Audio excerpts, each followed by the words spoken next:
Oh, it says we are live on Facebook and we're hitting the record button as well. Hello, hello, Kate. It is so lovely to have you join me, join the Empowered Parents group. So welcome to our group. We value your insight, which is why we have invited you to our group and share your valuable information on here. I think we've just lost you. There you are again.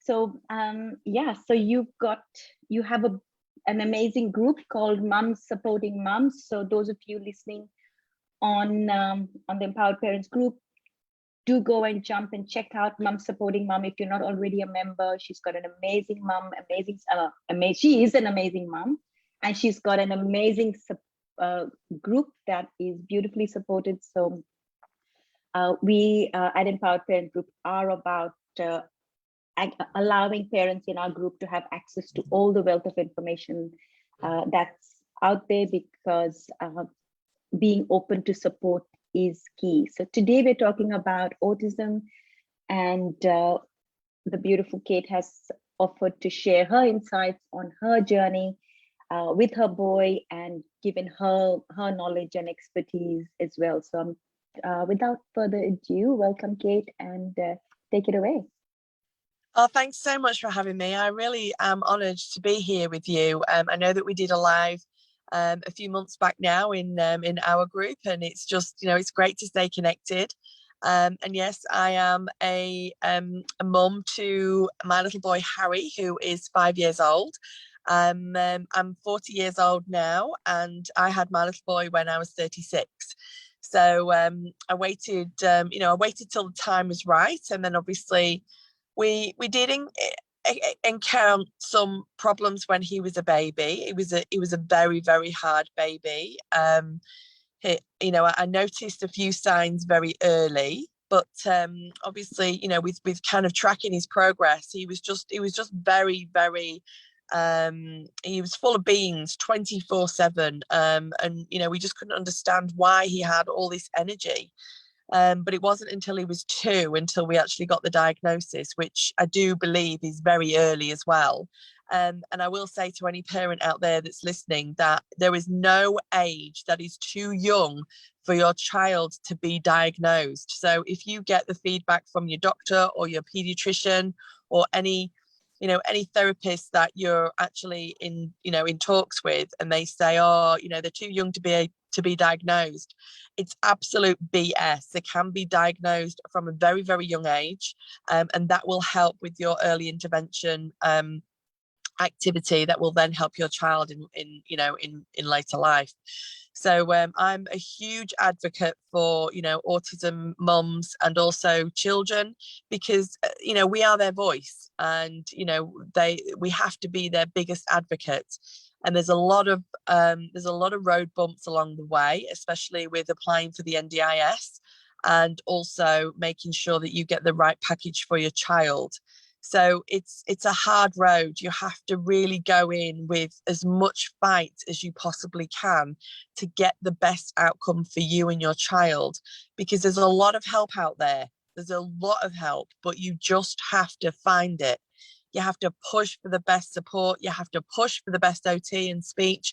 And if you're not happy with what you've got and what you've got right now, go and find something. Go and ask in a mum's group, say, hey, who are you with? Who are you working with right now? How's your therapist? What are you getting?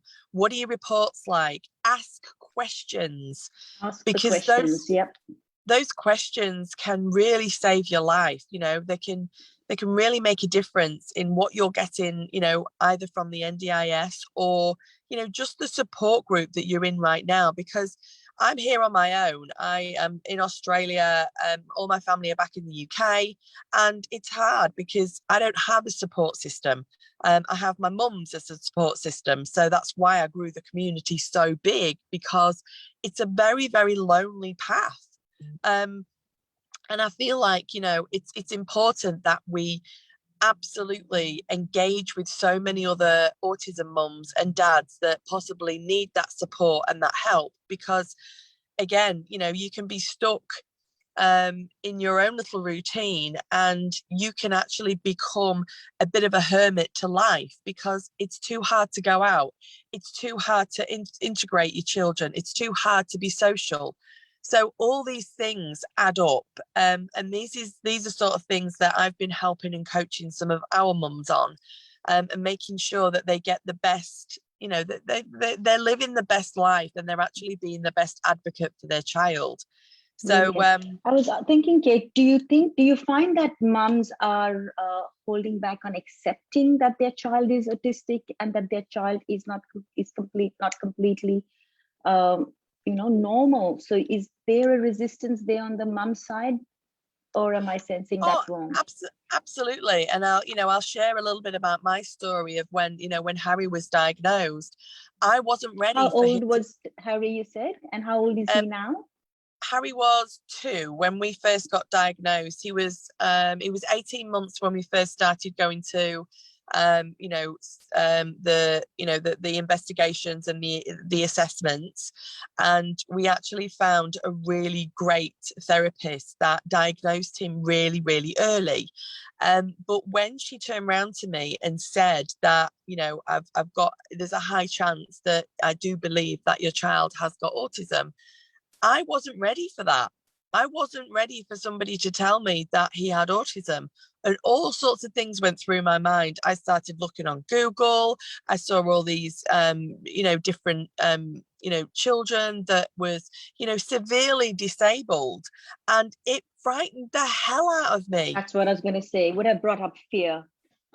It really did. And I wasn't, when that lady first said, she said to me, I do believe that Harry is on the spectrum.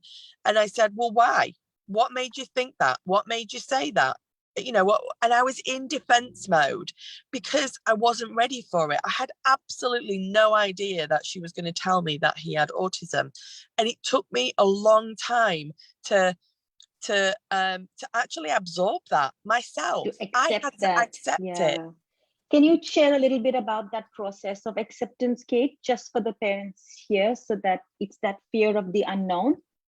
Well, it is absolutely the fear of unknown. And I feel like the moment that basically somebody said to me, it's not about you anymore. It's about you getting into his world.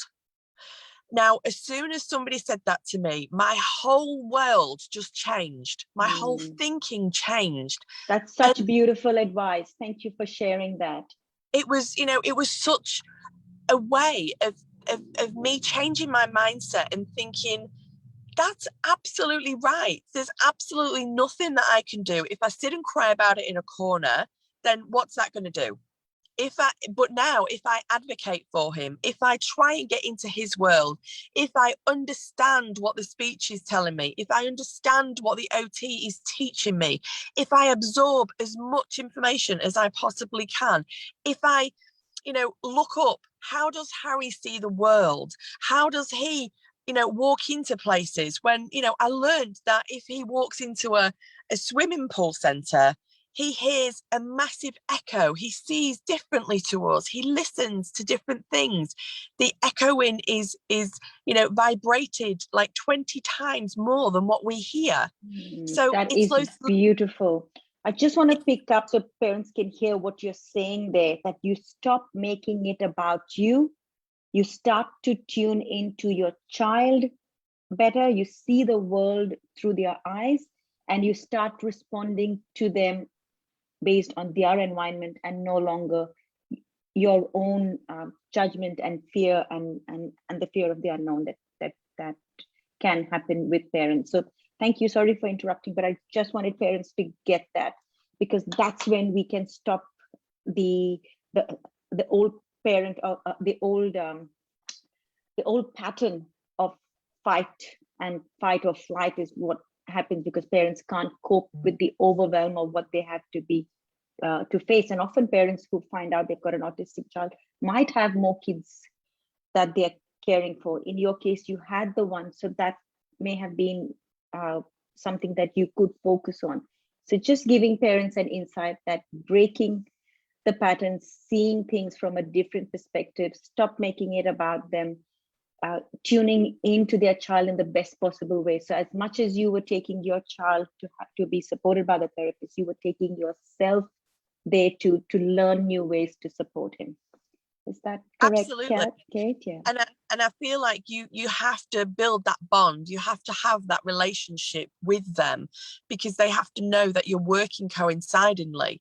And you know, if they're telling you something, or that, you know, you can't just throw your child into an hour's therapy and expect them to be fixed.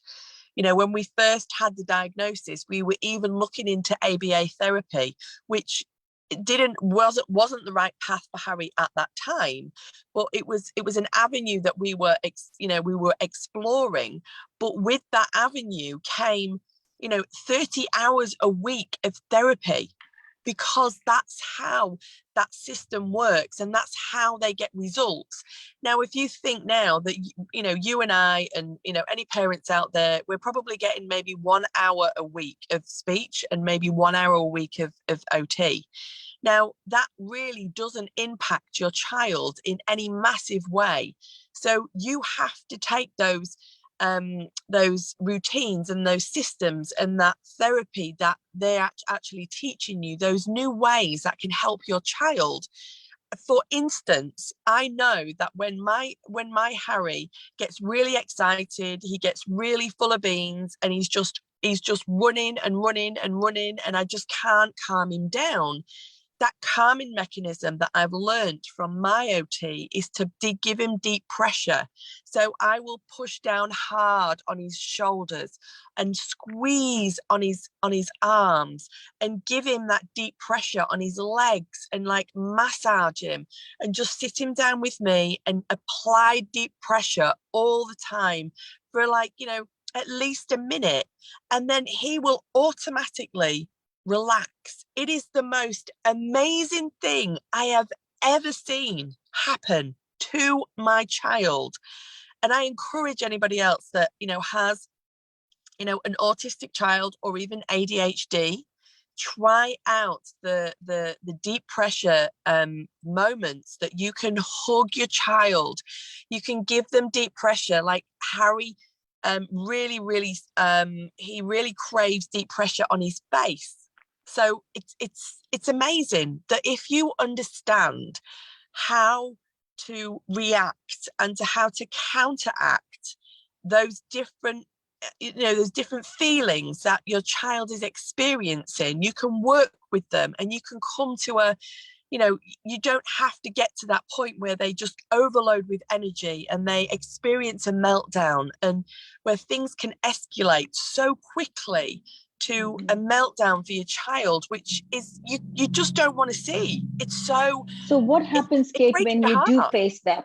When you do face, because there'll be times when you've missed the boat in doing the pressure activity, and your child has flipped over and is having that meltdown. What's your best way of supporting him there?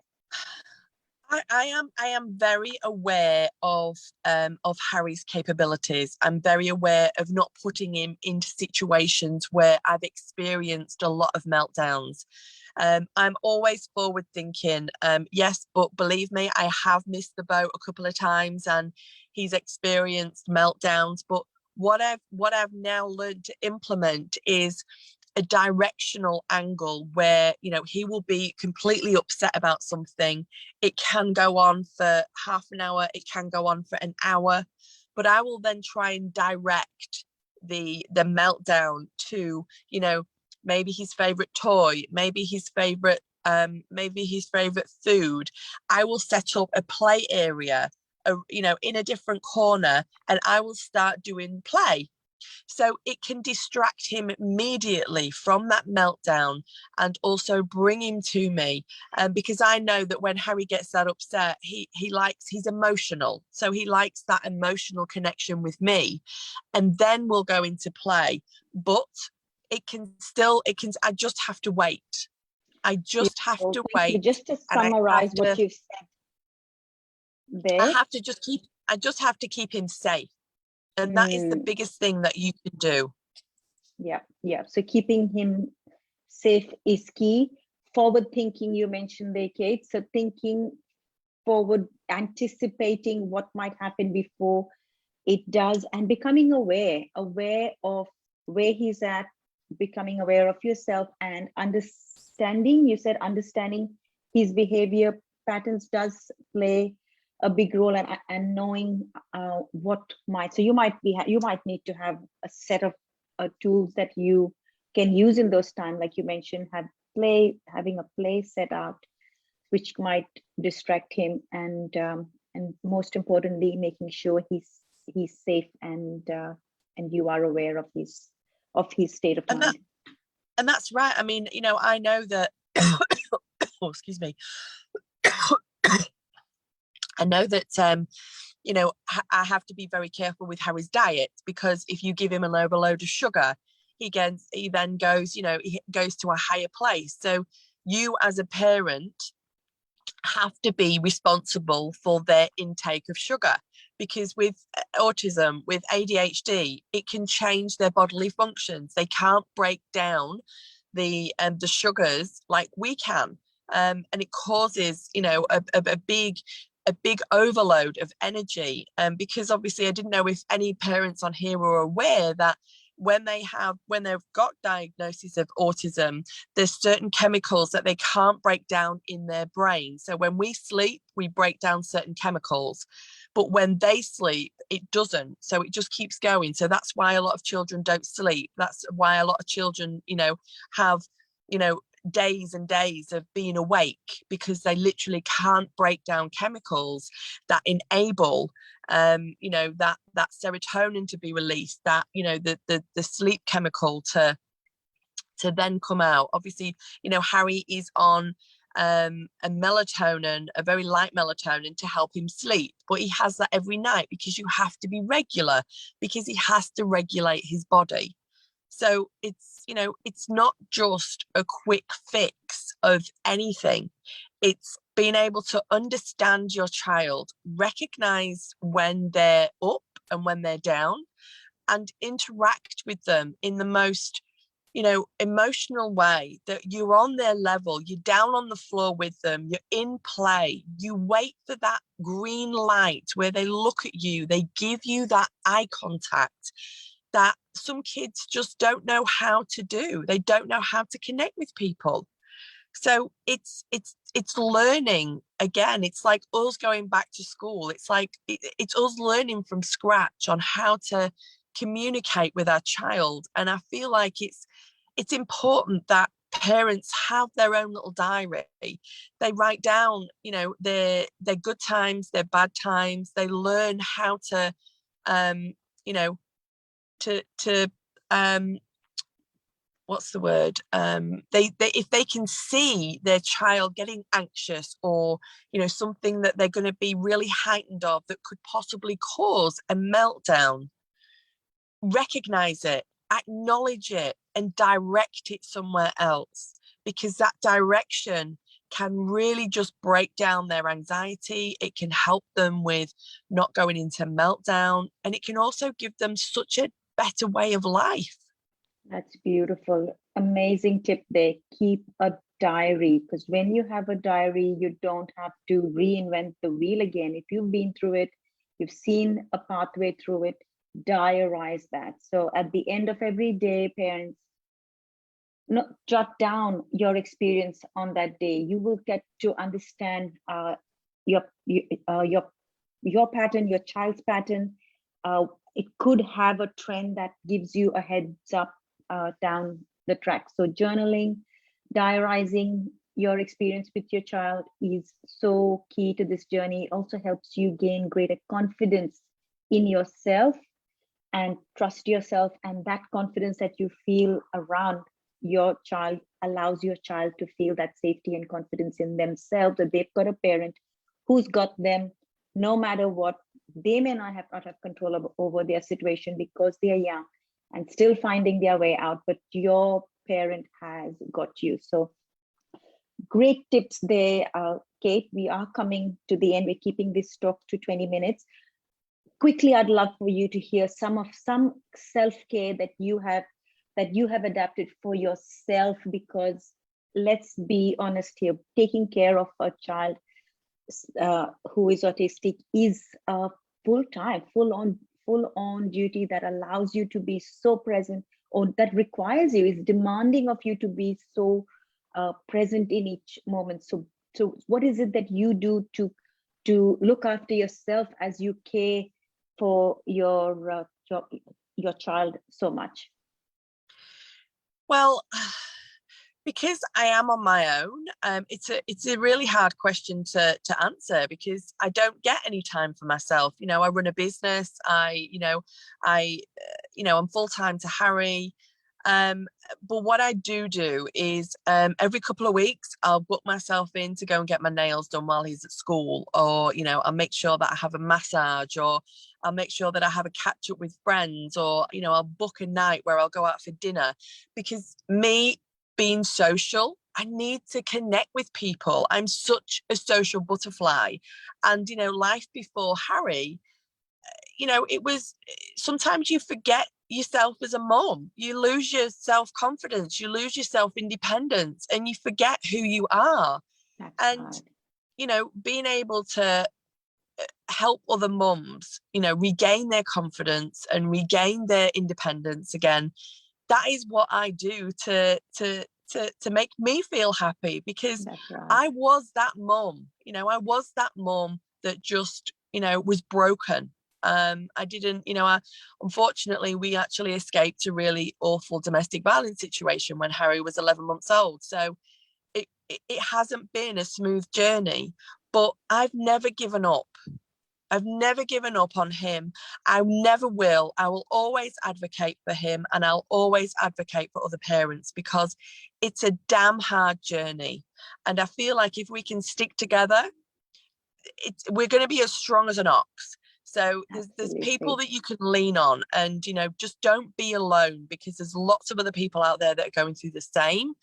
And I feel like the best self-care that we can do as parents is reach out and be supported by another parent, because when you're talking to another parent, it's so nice to know that you are not alone, and you can have this conversation, and you can let your children play, because believe me, autistic children play great with other autistic children. So So finding your own little autistic tribe of parents with autistic kids is a yeah, brilliant like idea. And there's plenty of meetup groups and groups online where you can find these. So parents out there, we're going to wind this up. We do hope you found, I'm sure you did find a lot of value from today. Thank you, Kate. It's been brilliant hearing your insight. So many things to take away. It's never too early to diagnose your child. Be their biggest advocate. Ask the questions. I love your level of awareness, and encouraging parents to raise their awareness. Their own awareness of themselves is also key, just to add that empowered parenting flavor here, that your own self-awareness to be able to support your child is key here, because unless we do that, we can't give. We cannot give what we don't have. So it's so key to fill your cup, know where you're at, know you're supported, connect with other parents, fill your cup by meeting your need for connection. You need to meet your needs first to be able to pour out and support your child's needs. So thank you so much, Kate. Really appreciate all of your insights. And parents watching, we do have an event coming up on the 15th of May, emotional resilience for parents, raising emotionally resilient kids. Very pertinent to autistic kids, because their need for emotional resilience is so high. So you filling up your cup is what this is about.